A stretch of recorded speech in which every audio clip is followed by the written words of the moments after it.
Le dépistage, mon partenaire, il y a un souci. Il ne veut pas venir au centre.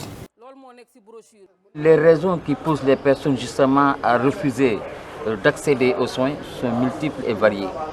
Et parmi ces raisons justement, il y a la stigmatisation, mais il y a également la discrimination. Le phénomène VIH n'est pas encore accepté par les populations. Les gens ne viennent pas comme ça pour se dépister. Il y a eu, qu'on le veuille ou pas, un déficit en termes de résultats. On a énormément laissé ces régions-là en pensant que c'était des pays avec, bien sûr, des épidémies faibles et on n'a certainement pas investi comme on l'aurait dû le faire. Dès 2015, on a commencé à se dire que l'autotest était un moyen de toucher les personnes qui sont les plus isolées, parfois les plus à risque, et qui ne fréquentent pas les services de santé. Donc amener le test dans leurs mains, en fait. C'était ça l'idée. Le projet Atlas, c'est un projet qui est financé par United, qui est mis en œuvre par un consortium Soltis IRD au Mali, au Sénégal et en Côte d'Ivoire.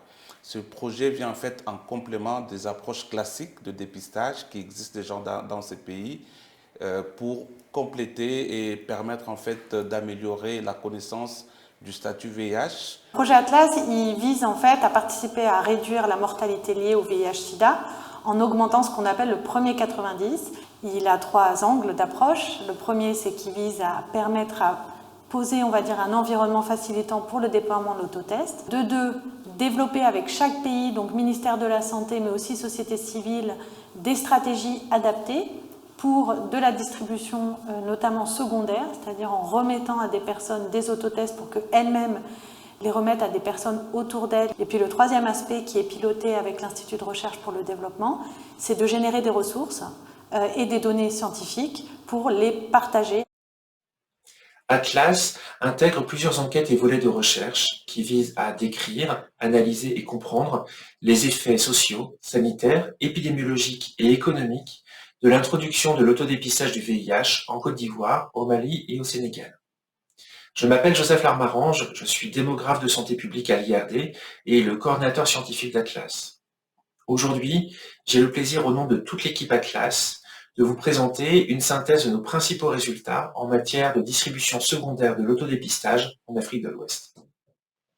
Le projet Atlas est mis en œuvre avec une trentaine de partenaires ivoiriens, maliens et sénégalais. Plus de 1400 agents de dispensation ont été formés à l'autodépistage, des pères éducatrices et pères éducateurs ainsi que des agents de santé. Entre mi-2019 et octobre 2021, près de 345 000 kits d'autodépistage ont pu être dispensés sur plus de 200 sites de dispensation. Pour resituer le contexte, les populations clés, travailleuses du sexe, hommes ayant des rapports sexuels avec des hommes, usagères et usagers de drogue, sont particulièrement exposés au VIH.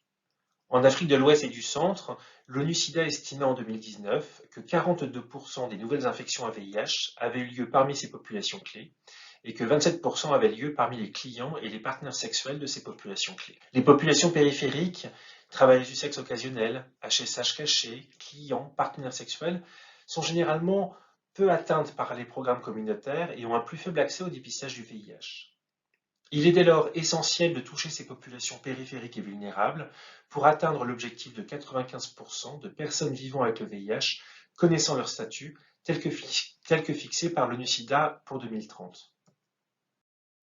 Fort de ce constat, le programme Atlas a placé les populations clés au cœur de sa stratégie. Pour toucher des populations vulnérables, au-delà des populations clés atteintes par les pères éducateurs, le programme promeut une distribution secondaire. Des kits d'autodépistage sont remis au contact primaire pour être redistribués à leurs pairs, partenaires et clients. Il n'y a plus de débat sur l'acceptation de l'autodépistage du VIH dans les différents pays. Que ce soit du côté des décideurs, que ce soit du côté des populations clés, il y a une très bonne acceptation de l'autodépistage. Là-dessus, la majorité arrive à le réaliser sans conséquences négatives. Et je pense que là, c'est un point important. Odette Kizerbo et ses collègues ont mené une enquête qualitative auprès des utilisateurs et des utilisatrices. Les entretiens mettent en évidence que la distribution secondaire est faisable, mais qu'elle peut être compliquée avec certains types de partenaires. Un HSH au Mali a rapporté « J'ai tout le temps refusé de me faire piquer avec le dépistage classique, mais à cause de l'autotest, j'ai découvert que j'étais infecté. Ensuite, j'ai fait le dépistage de ma fiancée avec, mais elle a eu un non réactif. » Une travailleuse du sexe au Mali rapporte un cas de distribution tertiaire. « J'ai aussi un client chez qui je me rends. Je lui ai donné 3 kits, parce qu'il m'a montré clairement qu'il est notre partenaire. Donc il voulait que celle-là aussi fasse son dépistage avec l'autotest. » Un HSH du Sénégal, lui, aborde la distribution selon le type de partenaire. « Je proposerais bien l'autotest VIH à mon partenaire sexuel, parce que c'est quelqu'un avec qui j'entretiens une relation amoureuse. Mais le fait de le proposer à un partenaire occasionnel risquerait de poser problème. » Afin de préserver la confidentialité et l'empowerment que procure l'autodépistage, le programme Atlas a fait le choix délibéré de ne pas mettre en place de suivi systématique du résultat. Les utilisateurs pouvaient toujours recontacter s'ils le souhaitaient un père éducateur, mais ce n'était pas systématisé.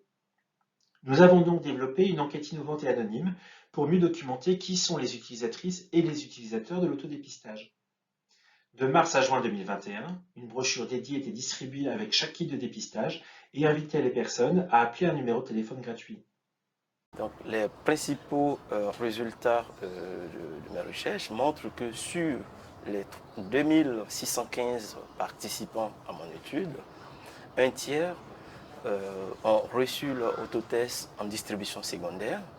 41% de ces participants sont des primotesteurs.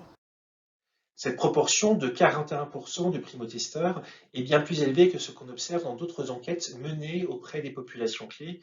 Et je vous invite à voir le poster d'Arsène Krakwassi présenté à l'ICASA qui détaille ce résultat.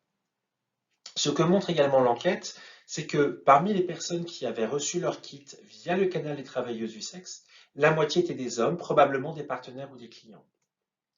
Parmi les personnes qui avaient reçu leur kit via le canal HSH, une personne sur 10 était une femme, et parmi les hommes qui ont participé, environ 45% n'ont pas déclaré à l'enquêteur avoir déjà eu une relation sexuelle avec un homme, suggérant que l'on peut atteindre ce qu'on appelle communément des HSH cachés. En l'absence de suivi systématique, il est nécessaire de trouver d'autres approches pour estimer l'impact de la DVIH sur l'accès au dépistage. Arlette Simofotso a croisé les données de dispensation Atlas entre le 3e trimestre 2019 et le 1er trimestre 2021 avec les données programmatiques de 79 districts en Côte d'Ivoire.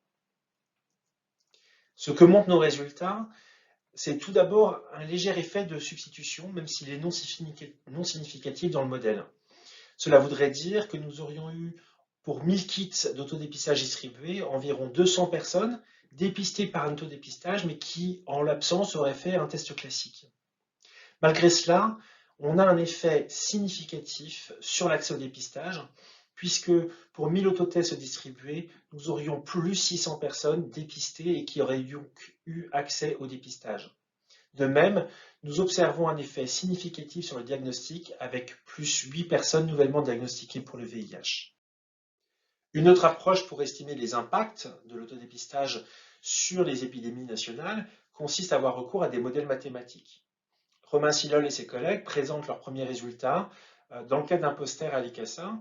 Ils ont développé un modèle pour la Côte d'Ivoire, le Mali et le Sénégal et présentent ici les premiers résultats pour la Côte d'Ivoire, où ils ont modélisé l'application d'une stratégie Atlas au niveau national pendant 10 ans. En premier lieu, on montre que la stratégie Atlas va avoir un impact important pour les populations clés en matière de premier 90, c'est-à-dire de proportion de personnes vivant avec le VIH et qui connaissent leur statut. Chez les travailleuses du sexe, on atteindrait 87% en 2030 avec la stratégie Atlas, contre seulement 67% sans cette stratégie. Chez les HSH, on atteint même 94% en 2030 versus 63% sans. En termes de premier 90, l'impact reste limité sur la population totale en Côte d'Ivoire, 81% versus 79%. Cependant, il y a d'autres impacts. Une fois que les personnes sont diagnostiquées, elles peuvent initier un traitement et donc vont éviter de transmettre le virus. Et le modèle permet d'estimer le nombre d'infections évitées grâce à la stratégie Atlas. Ce que l'on montre, c'est que si l'on va éviter des infections parmi les populations clés, la majorité des infections évitées par la stratégie Atlas ont en fait lieu dans les populations à bas risque, et ce qui montre l'effet périphérique que va avoir la stratégie. Une analyse économique a également été réalisée dans le cadre d'Atlas par Marc Delbé et ses collègues. Notamment, nous avons mesuré les coûts en phase de démarrage du projet sur 2019-2020 et puis les coûts par qui distribués lors d'un passage à l'échelle. Donc nous avons reporté les coûts en phase observationnelle, entre 10 et 15 $. Les coûts en fait vont baisser pour deux raisons principales. Dans la phase observationnelle de l'étude, ils étaient particulièrement élevés parce que Atlas s'est inscrit dans une logique d'intégration et de partenariat avec les organisations de la société civile, ce qui a fait qu'on a eu beaucoup de coûts fixes initiaux, mais qui vont en fait disparaître lorsque le projet est mis à échelle et qui vont aussi se répartir sur des volumes plus importants. Pour conclure, on peut dire que l'autodépistage et la distribution secondaire sont faisables, acceptables, adaptés et soutenables parmi les populations clés ouest-africaines. Avec l'autodépistage du VIH, on a élargi le champ d'accès au dépistage. Des personnes qui sont loin des structures, qui sont loin des stratégies avancées, qui sont loin des stratégies mobiles, arrivent aujourd'hui à savoir si elles sont infectées ou pas par le VIH. Mes travaux de recherche ont permis de démontrer que la distribution secondaire des autotests de dépistage du VIH est faisable et a le potentiel de toucher au-delà des populations clés, les populations périphériques. Pour finir, je souhaiterais remercier l'ensemble des partenaires de mise en œuvre d'Atlas dans les 3 pays, à la fois les partenaires nationaux et les partenaires communautaires, ainsi que l'ensemble des partenaires scientifiques du projet. Merci à vous pour votre attention.